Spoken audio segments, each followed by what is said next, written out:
next morning, soft golden sunlight spread across the courtyard. Tiny droplets of dew still sparkled on the leaves like pearls.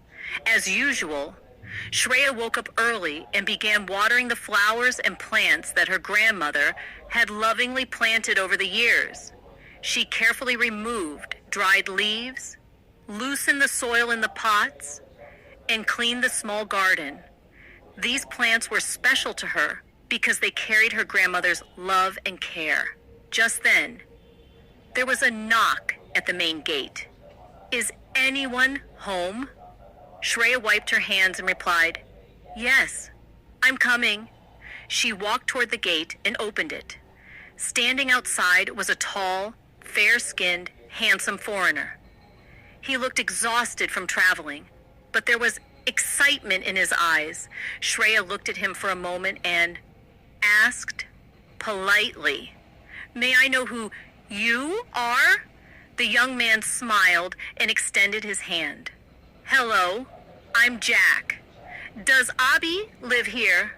Before Shreya could answer, a familiar voice came from inside. "Jack." The moment Jack heard Abhi's voice, his face lit up. "Oh my God, brother!" He rushed inside and almost hugged him. "I thought you'd be staying in Mumbai or some big city. It took me forever to find your address. What are you doing in such a remote village? How did all this happen? When did it happen?" Questions poured out of him nonstop. Abhi laughed. "Hey, slow down. At least take a breath first. I'll explain everything." Shreya brought a glass of water for Jack. He drank half of it in one go before finally calming down. Then Abhi began telling him everything. He explained how he had been kidnapped near his office, how the kidnappers had taken him away in a private jet, how they later tried to move him somewhere else by helicopter, and how, during a struggle, he had fallen from the helicopter. Jack listened in complete shock. "Brother, you literally came back from death." Abhi nodded and looked toward Shreya. "If she hadn't saved me, I probably wouldn't be sitting here today." Jack immediately stood up and spoke respectfully. "Thank you, Ms. Shreya. You didn't just save Abhi's life, you saved all of us from losing someone important." Shreya smiled softly. "It's okay, no problem." A moment later, Jack opened his travel bag. "By the way, I brought everything you asked for." He started taking things out one by one. "Here's your mobile phone, here's your passport, and these are all your important documents and belongings." For the first time in days, Abhi felt relieved seeing his belongings again. Shreya looked at Jack and asked, "So, are you staying here or leaving soon?" Jack replied, "For now, I'm staying." "All right, I have to go to work. I'll bring breakfast for both of you first." Just then, little Mira came running into the room. "Uncle! Uncle!" The moment Jack saw her, his face brightened. "Oh my God, you're so cute." He picked her up in his arms. "What's your name, sweetheart?" Mira answered in her sweet, childish voice. "Mira?" Jack laughed. "What a beautiful name." He gently pulled her cheeks and then put her back down. A few minutes later, Shreya returned with breakfast. She placed the plates on the table and set Abhi's medicines beside them. "I'm leaving for the shop now. Please take your medicines on time." "Don't worry, I will," Abhi replied. As soon as Shreya left, Jack turned toward Abhi with a mischievous grin. "Brother, that's her, isn't she?" Abhi pretended not to understand. "Who? The girl? The one whose photograph you gave me years ago and asked me to find. Abhi smiled. Yeah.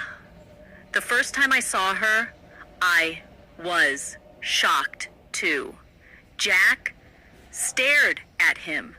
So she's really the same girl? The one who kept appearing in your dreams? Yes. Jack shook his head in disbelief. You're unbelievably lucky, man. People only find their dream girl in movies. Abhi sighed deeply. I found her, but things aren't that simple. Why not? She was married. Her husband passed away 2 years ago. Jack became quiet for a moment. So what? If destiny brought you together again, there must be a reason. Abhi looked out the window. I don't know if she'll ever believe me. She will. You don't know her.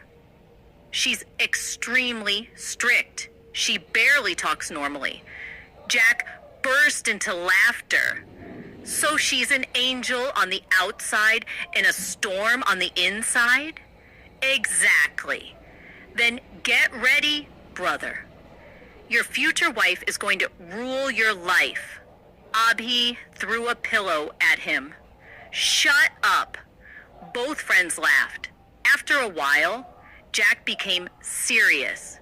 So when do you want me to leave? By this evening. What? That soon? Yes. I need to stay here a few more days. Why? A faint smile appeared on Abhi's face.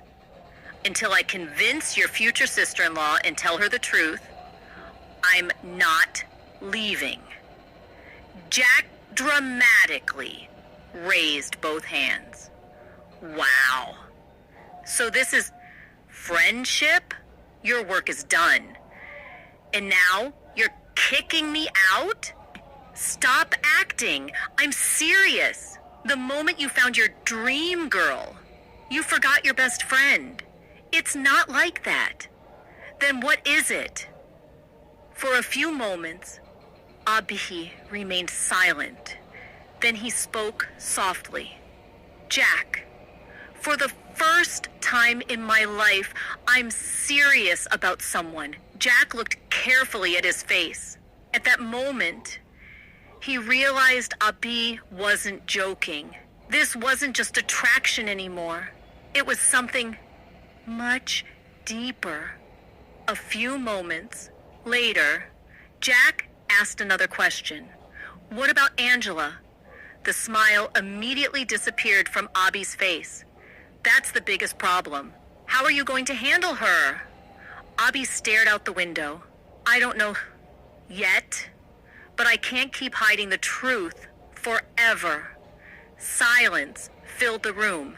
Outside, the plants swayed gently in the morning breeze, and far away, on her way to the shop, Shreya had no idea that a storm was slowly approaching her life, a storm that would change her future forever. Will Abhi be able to make Shreya realize his love? Will he be able to tell Shreya that he loves her? To be continué. After Shreya left for work, Jack stayed with Abhi for another hour. The two friends talked about old memories, laughed together, and discussed what they should do next. Finally, Jack stood up and picked up his travel bag. I should leave now. Abhi nodded. Take care. And remember, don't tell anyone where I am. Jack smiled confidently. You don't have to worry. Your secret is safe with me. The two friends hugged each other tightly before Jack walked out of the house. A few hours later, Jack arrived at the international airport. He had almost reached the departure gate when a familiar voice stopped him. Going. Somewhere. Jack? Jack froze. His heartbeat instantly quickened. Standing a few steps away was Angela. She was dressed elegantly in a black coat, wearing dark, sunglasses, with 2 bodyguards standing silently behind her. A confident smile rested on her lips, but her eyes were cold and sharp. Jack forced himself to smile. Angela. What a surprise! Angela slowly walked around him, studying every expression on his face. So, where have you been for the last 2 days? I went to Mumbai. Mumbai? Yes. Angela folded her arms. And don't even think about telling me you weren't meeting Abhi. Jack laughed awkwardly. No, it was just some personal work. Angela stepped closer until she was only inches away from him. Personal work, or Abhi. Jack looked straight into her eyes.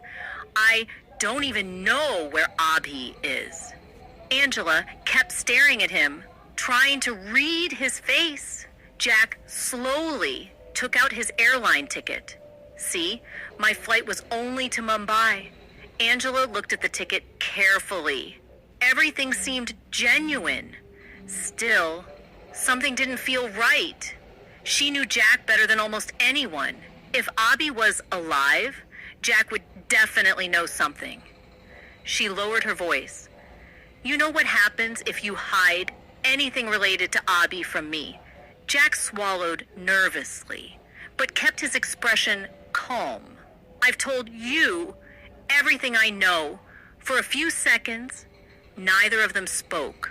Finally, Angela stepped aside. Fine. Jack didn't waste another second. Now, if you'll excuse me, he quickly walked toward the boarding gate. Angela watched him until he completely disappeared. The moment he was out of sight, the smile vanished from her face. She turned toward one of her bodyguards. I don't trust him. Ma'am, send our best people to India, especially Mumbai. Yes, ma'am. I don't care how much money it takes. I want Abhi found, alive. Within minutes, several members of Angela's private security team boarded different flights to India. Meanwhile, far away, Henry also received shocking news. What? His eyes widened. So Abhi is alive? One of his men nodded. Yes, sir. We haven't located him yet, but our sources confirm that he survived. Henry slammed his fist onto the table. Damn it! I should have made sure he was dead. His face darkened with anger. If Abhi is alive, then everything is in danger. He immediately called his trusted men. Search every possible place. Start with Bhopal. He fell somewhere around that area. I don't care how long it takes. Find him. His men immediately spread across different cities. They searched hospitals, private clinics, hotels, roadside lodges, even small villages. Everywhere, the hospital where Abhi had been treated was searched from top to bottom.